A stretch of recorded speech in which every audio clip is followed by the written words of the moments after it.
Ted Pearson? Yeah, Bob? I have a bit of good news I'd like to contribute tonight. Swell, Bob. Let's have it. The other night I was at a dinner party up in Beverly Hills. Most everybody there knew that I have some part in these good news doings. So when the coffee was served, somebody said, Maxwell House, I hope. It was Maxwell House, Ted, and everyone agreed it was grand coffee.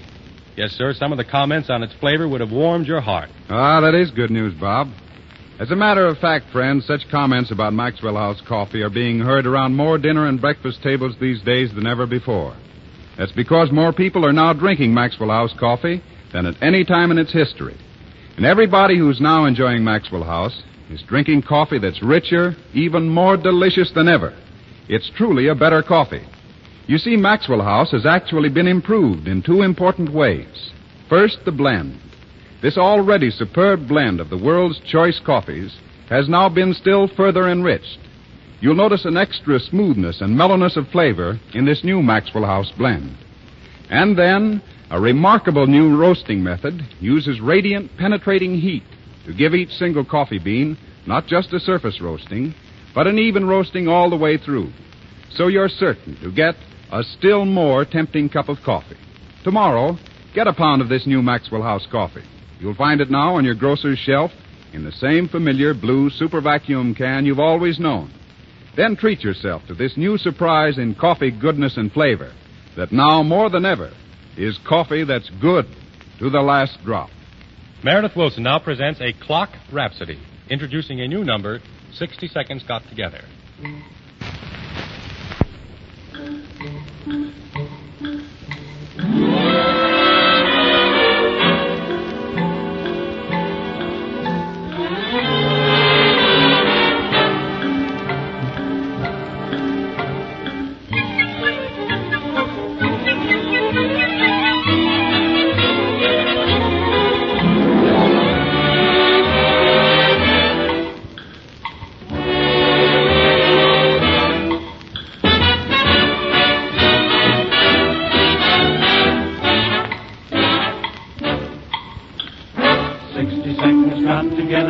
Decided to become a minute. 60 minutes got together and they decided to become an hour. 24 hours kept ticking away, and they all voted to call it a day. But darling, in the day, there wasn't time to say how much I love you. So 7 days then got together and they decided to become a week. As they grew and grew, then 52 weeks decided to become a year. That's why 60 seconds every minute, 60 minutes every hour, every day, every week in every year. All I do is dream of you, my dear.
That was swell, Meredith.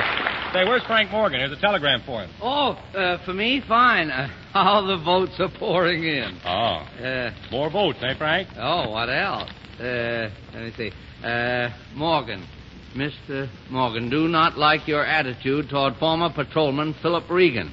If you do not cease and desist, you will get no votes from the coppers, bejabbers. Signed, Brooklyn Police Force. There's an informer in our midst. Well, it serves you right, you snob. You had no reason to be high-hat with Phil Regan. High-hat? I love the boy like my own son. I was instantly captivated by his charm. He's one of the nicest young fellows I've met in a long time. And besides, I think the little skunk sent this wire himself. Now, you better be careful, Frank. This wire just came from New York. It's bad to have the cops against you. Oh, a ridiculous notion, my friend. It's an old tradition of the force that when a man has once served on it, his old comrades never let him down. Never. Are you trying to insinuate that you were once a member of the police force, Mr. Morgan? Inspector Morgan, sir. Badge number 1147, 212th Precinct, 5th District. Served 5 years on the homicide squad, 5 years on the narcotics squad, 5 years on the vice squad, and 5 years in San Quentin. Who put that in here? Now, just a minute, Frank. Before you start, I want you to know I'm not going to believe anything you say. Oh, my boy, I accept your little jest in the spirit in which it's offered. Oh, what's the use? Go ahead, Inspector. Turn on the heat. I'm not trying to impress you, my son. The accomplishments of Commissioner Morgan have not gone... Well, I may have neglected to mention that I was elevated to that post shortly after solving the strange case of the skunk and the ventilator.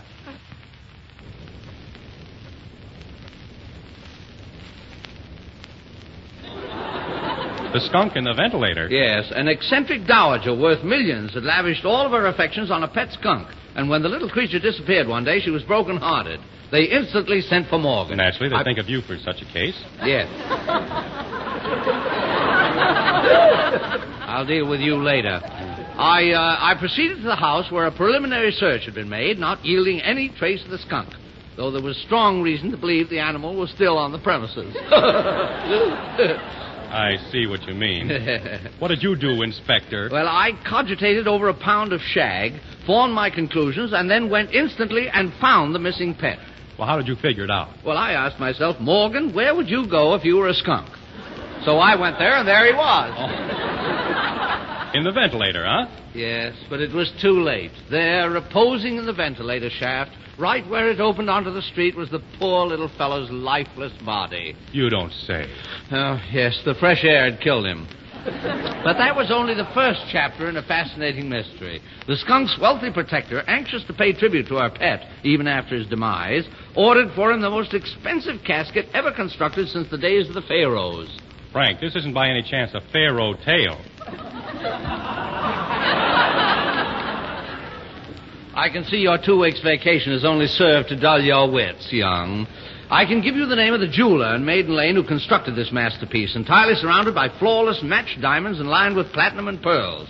En route to its destination, this priceless bauble was stolen, and the newspapers immediately christened the case the affair of the miniature catafalque. Miniature catafalque? What's that? A small beer. I'll have an old-fashioned. Angostura? Just a dash. Fine. Well, I immediately suspected an international jewel thief who traveled under the alias of Cracksman Dupre. I cabled London for a list of his American hideouts. I received an immediate reply from the head of Scotland Yard, my very good friend, Sir Reginald Auckland Jerks. Say, this is interesting. Do you mind if I listen, Frank? Not at all. It turned out that Dupre had left the country carrying the jewels with him in dummy suitcases. And so began a chase that led me to 6 continents, 11 countries, and 85 cities in the next 4 years. Gee, this is interesting. Yes. Well, the trail led me first to the French Riviera, where I found Dupre ensconced in a sumptuous villa, living like a prince. What did you do, Frank? Well, I rented the villa next door and lived like a king. Then I settled down to watch my man. Posing as a millionaire, I shadowed him with infinite patience. When Dupre went to the beach in the morning, I went to the beach, too. When he went to the bar for an aperitif before lunch, I was there, too. In fact, sometimes I was 3 or 4 aperitifs ahead of him. Of course. Well, what happened to the crook?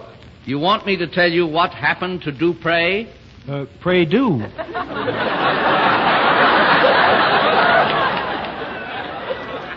Yes, well, I lost him. When I resumed the chase, the trail was somewhat cold, but I doggedly scoured the capitals of Europe and the Orient. In Cairo, I spent 8 months, disguised as a native beggar, my face stained with walnut juice, dragging myself through the streets, crying for alms. Did you spot your quarry there? No, but I made around $10 a day with the begging.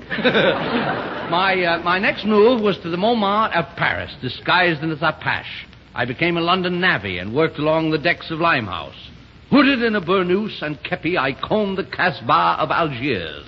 The trail grew hotter, always hotter. Say, it is kind of warm in here. Silence!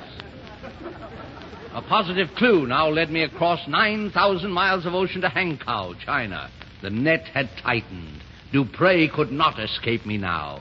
Picture the waterfront in old Hankow. Scurrying junks dot the harbor. But as her whistle is heard, a path is cleared for a dirty freighter carrying 12 passengers. The tugs push her to her berth. The passengers debark.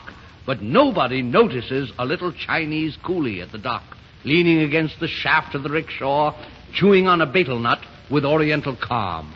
Nobody notices him. I know, Frank, it was you. No, Meredith, it was Dupre. I didn't notice him either. Well, they never found the jewels. I gotta go, fellas. Anybody see my hat?